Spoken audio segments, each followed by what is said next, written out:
Imagine discovering an entire intelligent species right in your backyard, and you miss them. Now they're watching you. Quiet, patient, laughing in your face while building warships behind the curtain of diplomacy. They don't scream. They don't threaten. They simply smile, and prepare. But when their whole world is shattered, for the first time in history humans give a damn. And what follows is not just a war, it's a reckoning. Asterisk, if you're new to the channel, make sure to hit that subscribe button, smash that like, and drop a comment telling us where you're watching from. We love seeing our story-loving community around the world. The galaxy was vast, so big, in fact, that even the most advanced civilizations had only explored a small fraction of it. And in one dusty corner of the spiral arm, far from any major star routes or trade systems, a strange signal began to flicker. It wasn't loud. It didn't scream across space. But it was constant like a heartbeat, echoing through the void. Inside the tall, shining towers of the interstellar assembly on Drellin Prime, Kenzo Mali, a junior data analyst with bad posture and a love for puzzles, stared at the blip on his screen. He squinted. "That's weird," he mumbled. The signal was unlike anything in the archives. Not natural, not random. It had rhythm, it had structure. It even seemed cheerful. He quickly sent a message to his supervisor, then another. No response. So he did something reckless. He pressed the urgent button, which he'd been warned never to use unless a star was about to explode, or a rogue AI had reactivated. Within minutes, Grand Delegate Norin, a thin, silver-skinned alien with 3 eyes and even less patience, arrived in the data wing, already looking annoyed. "This better be life-threatening, Molly." Kenzo swallowed hard. "Sir, I think we found a new species. And they've been talking. A lot." Delegate Norin blinked. Then all 3 of his eyes narrowed.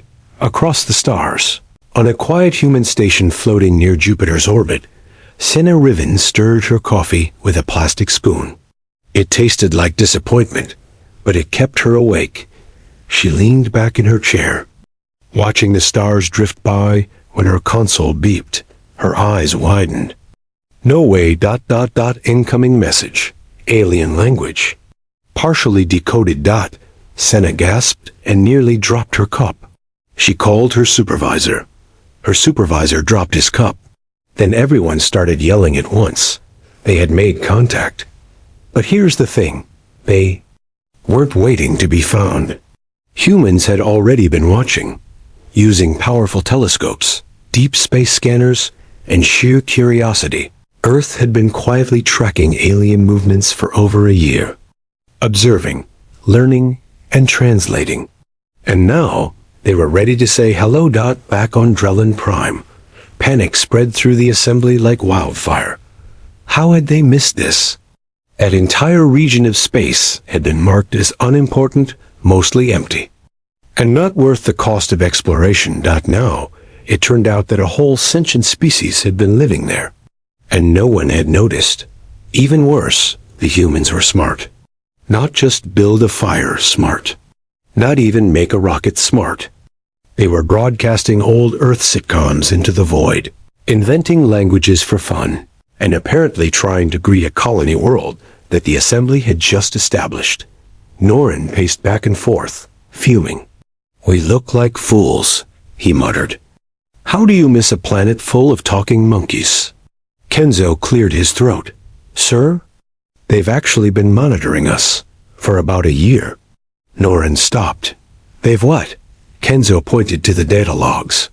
"They've been watching our colony on Zora Prime. They've mapped the orbit, tracked the construction, and, they sent us a playlist?" "Playlist?" Kenzo hesitated. "Yeah, it's titled, Songs to Meet Aliens To. First track is Staying Alive." Norin slumped into a chair, unsure whether to laugh or retire early. The assembly wasn't prepared for this kind of first contact. Usually, new species stumbled into faster-than-light travel, made a mess, and had to be brought up to speed. There were protocols, rules, even welcome kits. But the humans weren't stumbling. They were dancing. And so, with no other option, this assembly began to prepare a delegation. Ships were cleaned. Flags were polished. Speeches were written by 30 different committees, and still somehow ended up boring. Everyone was nervous. Everyone was curious. Kenzo, to his own surprise, was invited to join the first contact team. He wasn't a diplomat or a scientist, but he had been the first one to spot the humans. And secretly, Noran liked his instincts. As the ship lifted off and flew toward the unknown edge of space, Kenzo stared out the window, wondering what humans were really like. He had seen their transmissions, laugh tracks, food recipes, survival shows, videos of people falling off bicycles, and something called cat compilations. It was bizarre. It was brilliant. It was human on Earth. As news broke of first contact being confirmed, excitement lit up the planet like fireworks. Children imagined starships. Scientists scrambled to finish theories. Musicians released albums titled Aliens, We Come in Peace, and Senna Riven. She simply smiled, sat back at her console, and waited for the reply. A new chapter of history had begun, not with an invasion, not with a warning, but with curiosity, a few jokes, and a signal that refused to stay silent. Asterisk, the docking bay of a... The Interstellar Assembly's ambassadorial station was quiet as the human ship approached. It wasn't a grand ship, nothing shiny or elegant. Just a solid, blocky vessel that looked more like a cargo hauler than a diplomatic envoy. Some delegates whispered that it resembled a toolbox with engines. Still, everyone watched as the ship settled onto the landing pad with a gentle hiss. Talia Denver, Earth's appointed ambassador, stepped onto alien soil for the first time. She didn't wear armor or robes, just a dark blue suit with scuff marks on the shoes. She gave a small wave and smiled. No one waved back. The assembly delegates were confused. Where was the ceremony? The grand greeting? The parade? Instead, Talia walked up to the delegation, offered a firm handshake to the nearest diplomat, and sighed, "Hi, I brought cookies." No one was quite sure what a cookie was, but the gesture made an impression. Watching from the edge of the platform was Joran Thieve, a senior diplomat from the Viren Republic. He stood tall, his long tendrils wrapped neatly behind his back, eyes narrowed. He'd dealt with many new species before, and something about the humans rubbed him the wrong way. They were too relaxed.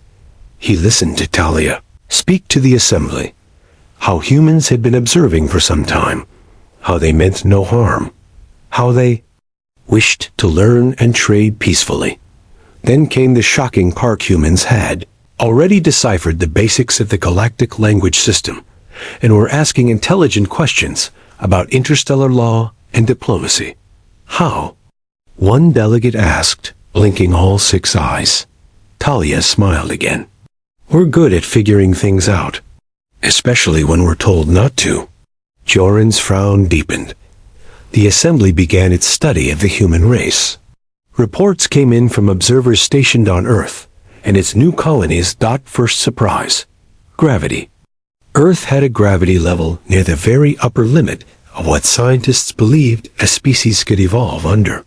The fact that humans had even launched themselves into space from such a heavy world was unbelievable. Most species from high gravity planets evolved to be small and efficient, clever builders that worked in teams and didn't waste energy. But humans?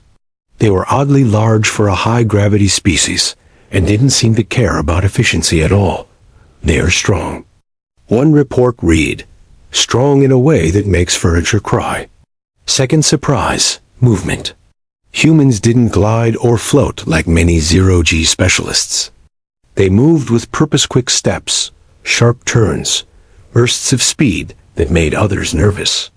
Their bodies were built to carry weight, lift heavy tools, run, jump, climb, and fall, and get up again.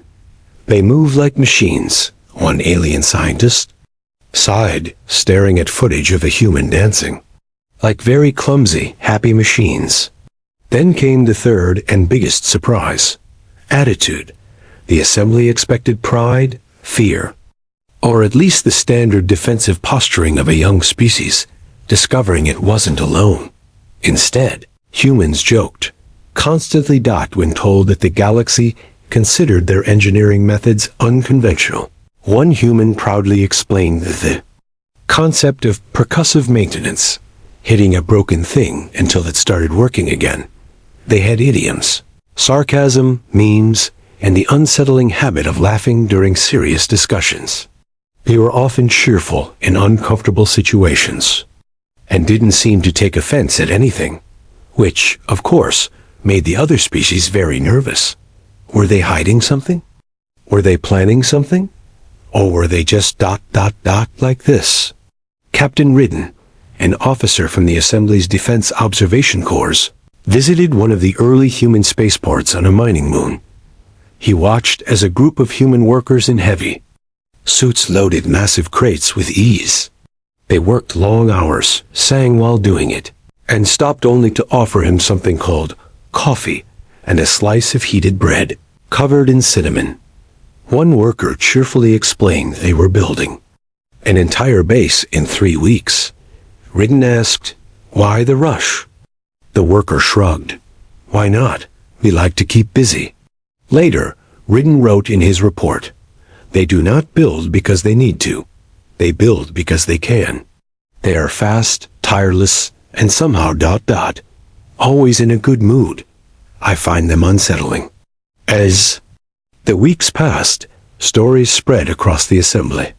A human ship fixed an alien vessel using duct tape and a wrench.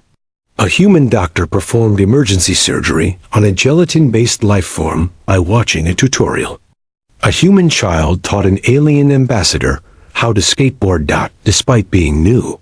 Humans were already everywhere offering help, joining work crews, and sharing weird snacks that made half the galaxy sneeze and the other half fall in love. But not everyone was impressed. JORAN FEEV issued a formal concern to the Assembly Council. They are too unpredictable, too informal. They rely on brute strength and reckless speed. They are not to be trusted. To his surprise, Talia responded not with offense, but with a story. She told the council how humans had once built rockets using technology barely above fireworks. How they reached their moon with computers less powerful than a pocket calculator. How their people, despite galactic markets, loved humans. They worked fast, produced quality goods, and always found clever shortcuts. Their factories ran around the clock, and their mining outposts turned useless rocks into valuable supplies.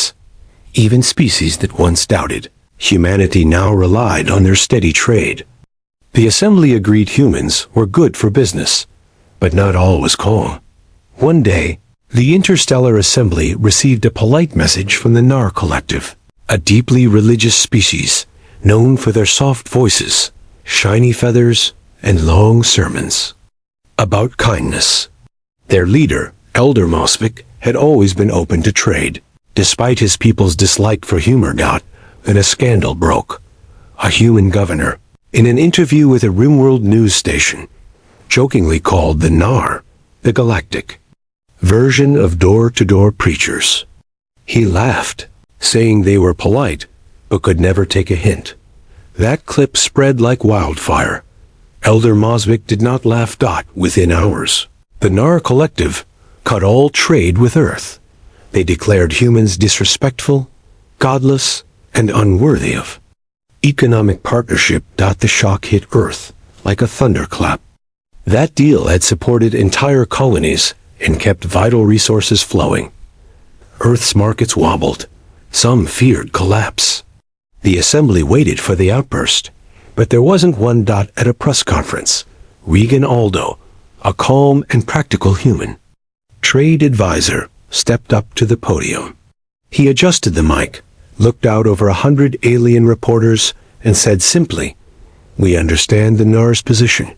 We regret the joke. But the work continues." And that was it. No anger. No denial. Just acceptance. Humans didn't argue. They started adapting. At first, the assembly was impressed, then confused, and finally concerned. Instead of falling apart, human colonies began helping each other. Resources were rerouted. Trade networks reshaped. Factories shifted gears. Families planted gardens. Engineers turned shipping containers into power stations. There. Not struggling? A Elan economist muttered in disbelief. "They're surviving," replied another. "No, wait, they're thriving." But the economic fallout wasn't the only storm brewing. In the far reaches of the galaxy, beyond the Assembly's control, lay the Kithis Dominion, a militarized empire ruled by fear and steel. For centuries, they had taken what they wanted through sheer strength. They were not genocidal, but they were relentless. They had never joined the Assembly, and they didn't need to. Now the Kithis were paying attention. Warden of Kithis, the silent ruler of their empire, stood before a screen showing human expansion. Bright dots of growth, outposts, stations, trade hubs, all pushing closer to Kithis borders. To the warden, humans looked like an untested enemy. One that built fast, smiled often, and hadn't yet tasted real war. This ... species, the warden said, voice low and crackling, must be measured in blood. Back in the Assembly, whispers spread. The Kithis were interested. Delegates grew nervous. Peacekeepers reviewed emergency plans. Talia Denver met with representatives, asking for reassurance. "We've supported this galaxy," she reminded them. "We've asked for nothing in return." But the Assembly, full of politics and old fears, gave her no promises. Then, without warning, it happened.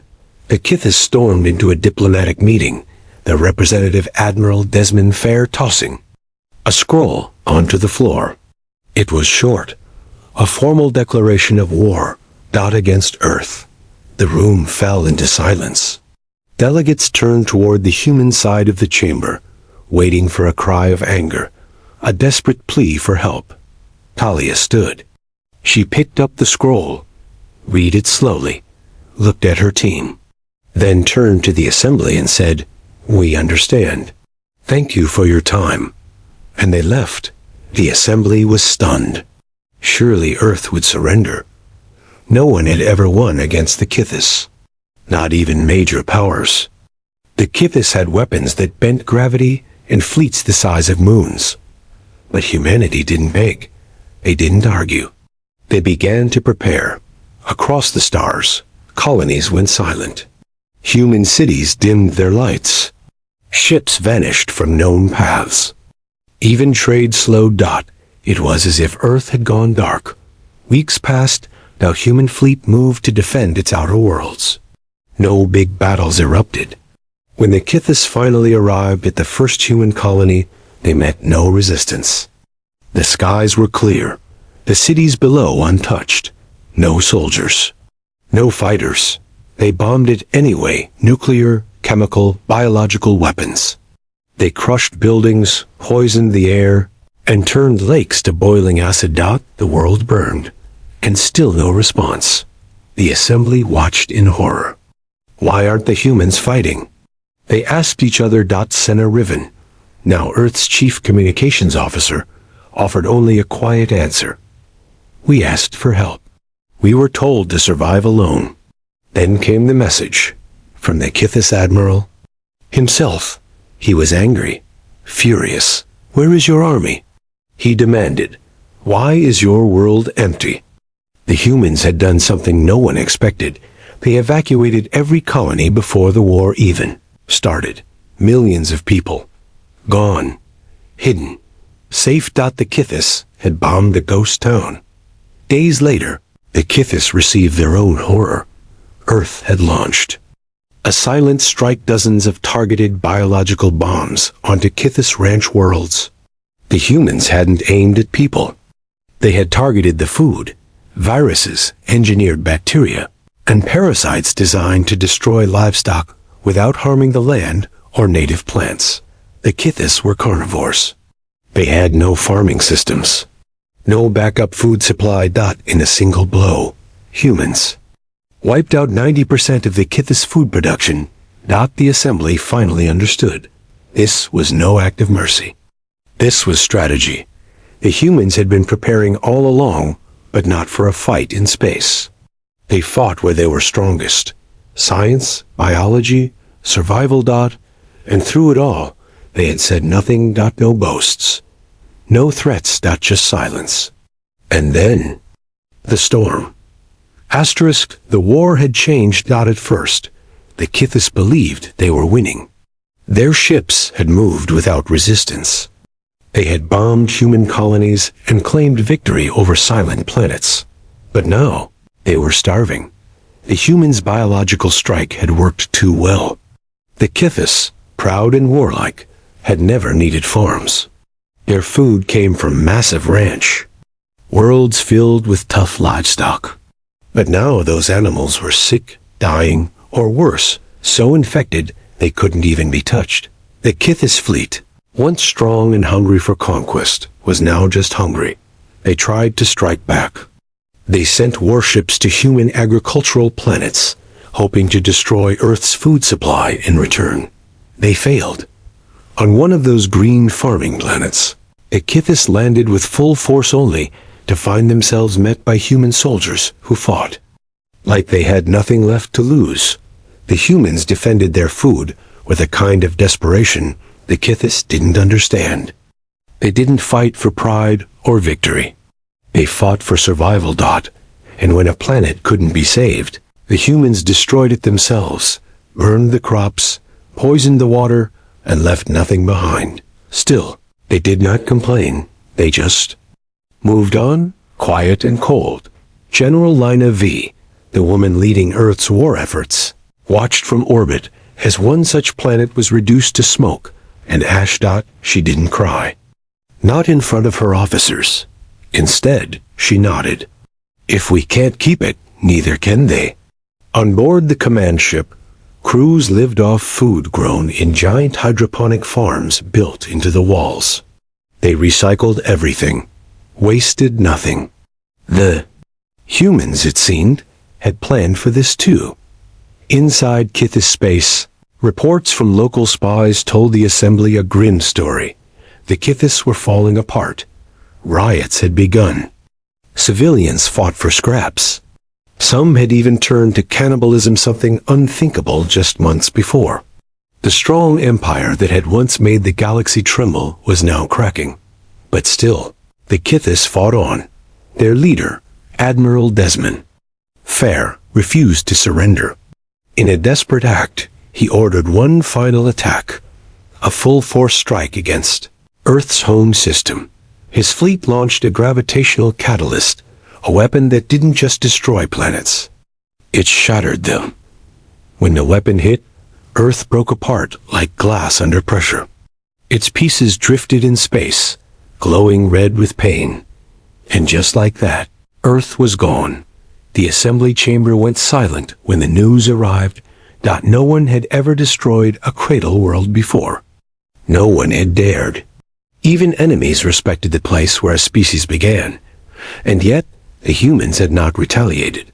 Not immediately. The assembly watched with dread. They expected screams, fire, revenge. But when the human delegation returned to the chamber, they were quiet. No jokes. No smiles. Only silence. Talia Denver stood at the front, pale and tired. Her voice was steady, but low. Yes, Earth is gone. Yes, it hurts. But we are still here. And then she added, almost like a whisper, and we remember. What followed was not a battle. It was a slow, grinding storm. The human fleet, rebuilt. In secret, now moved with purpose. Giant ships once thought to be cargo vessels revealed their true shapes. Heavily armed war machines with hidden weapons and thick armor. They didn't fight like the Kithis. They didn't rush in. They didn't chase glory. They cut off fuel routes. They blocked communication. They destroyed only what needed to be destroyed. Planet by planet, system by system, the Kithis were pushed back until finally, after months of losses, Desmond Fair stood before his people, weak and gaunt, and admitted the truth. They had lost at a final meeting with the Interstellar Assembly. Desmond approached the human leaders. His eyes were hollow. His voice cracked. "You have won. The Kithis surrender." He held out his ceremonial blade, the symbol of his command. Talia stepped forward and took it. "We accept," she said simply.